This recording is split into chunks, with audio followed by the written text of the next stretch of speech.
नमस्कार, मैं राजनीतिक परिवार में पैदा हुआ। जब मैं छोटा सा था 1980 में प्रियंका और मैं घर में लेई बनाते थे, रात को निकलकर पोस्टर चिपकाते थे। चुनाव समझता हूँ। 20 साल से मैं स्वयं चुनाव लड़ रहा हूँ। पोलिंग कैसे होती है, पोलिंग बूथ कैसे मैनेज किया जाता है, वोटर लिस्ट, फॉर्म 17, ये सब मैं गहराई से समझता हूँ। कुछ समय पहले हमें दाल में काला लगा। चुनाव के नतीजे आते थे, मूड एक तरीके का होता था, रिजल्ट दूसरे तरीके का। मुझे याद है उत्तराखंड में हम चुनाव हारे। बाद में मैंने कैंडिडेट से पूछा कि जहां रोड शो हुआ था वहां जाके देखिए हमें कितने वोट मिले। हजारों लोग आए थे, पोलिंग बूथ में किसी ने वोट नहीं किया। ये असंभव था, ये हो ही नहीं सकता। उसके बाद छत्तीसगढ़ और मध्य प्रदेश के रिजल्ट, हमें लगा कुछ ना कुछ गलत हो रहा है। 2018 में मध्य प्रदेश में चुनाव होता है, हम जीतते हैं। हमारी सरकार चोरी हुई थी। 2023 में चुनाव होता है, मैंने अपने आंखों से भारत जोड़ो यात्रा में देखा, भयंकर एंटी इनकम्बेंसी, और हमें 65 सीट मिलते हैं। इम्पॉसिबल, हो ही नहीं सकता। और फिर महाराष्ट्र में पहली बार हमें सबूत मिला। विधानसभा और लोकसभा के बीच में जादू से नए वोटर आते हैं, और जहां भी इन नए वोटर्स ने वोट किया वहां वोट बीजेपी को गया। महाराष्ट्र चुनाव के बाद जब हमें डाउट हुआ, हमारे गठबंधन के सारे नेताओं ने प्रेस कॉन्फ्रेंस किए और हमने इलेक्शन कमीशन से कहा कि आप हमें वोटर लिस्ट दीजिए, वीडियो रिकॉर्डिंग दीजिए। इलेक्शन कमीशन ने मना किया। ना उन्होंने हमें वोटर लिस्ट दी और ना उन्होंने वीडियो रिकॉर्डिंग दी। डाउट हुआ, क्यों नहीं दे रहे, क्या कारण है?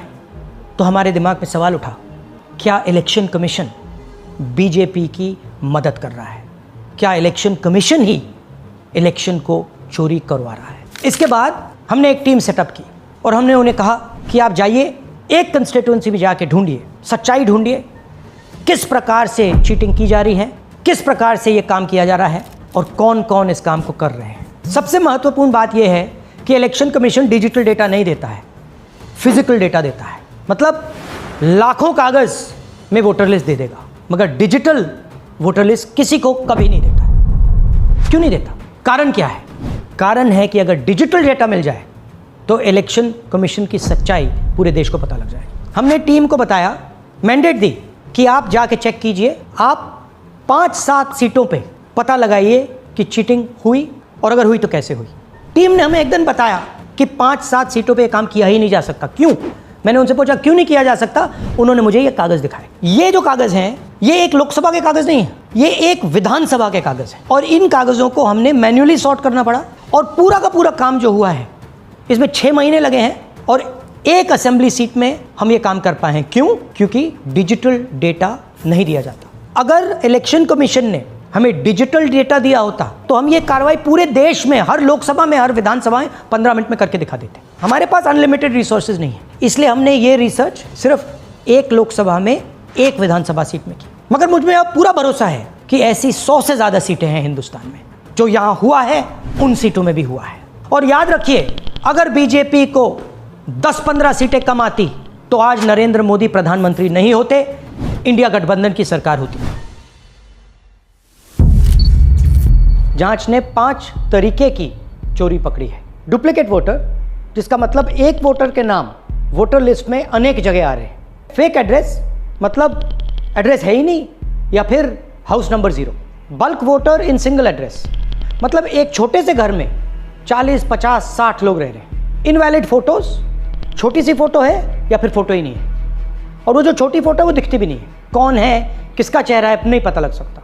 Misuse of form 6। Form 6 first time voters के लिए होती है, मतलब जिनकी एज 18-20 साल की हो, मगर वोटर लिस्ट में 90 साल के लोग फॉर्म 6 का प्रयोग कर रहे हैं। चुनाव में 6,50,000 वोटर थे, उसमें से 1 लाख चोरी के थे। अब मैं आपको 5 उदाहरण देता हूं। ये देखिए, गुरकीरत सिंह डांग, इसका नाम 4 अलग अलग बूथों पे आता है।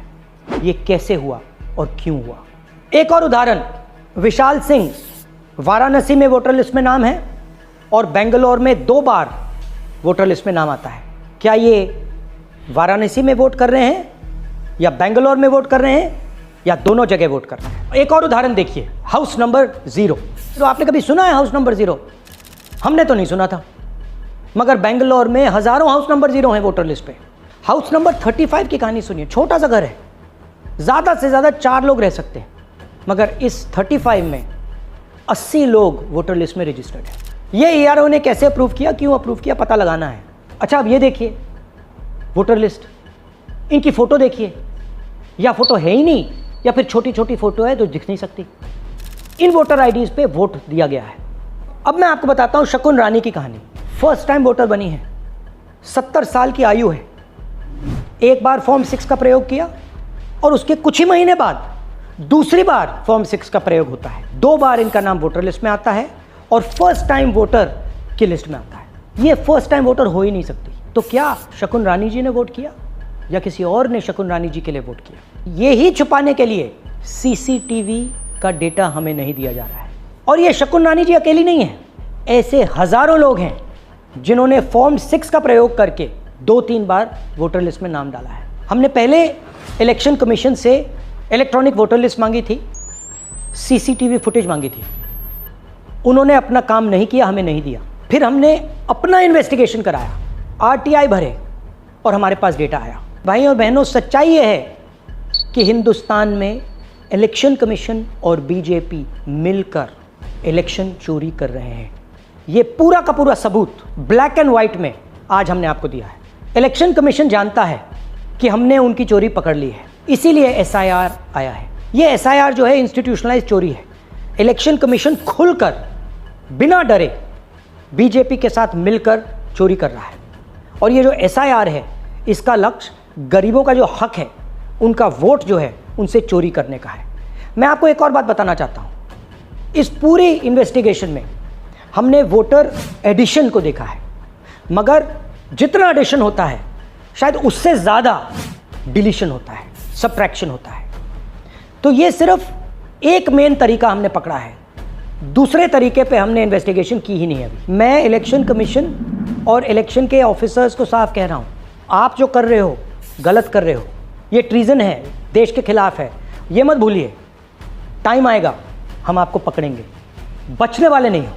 It is critical that we expose voter चोरी।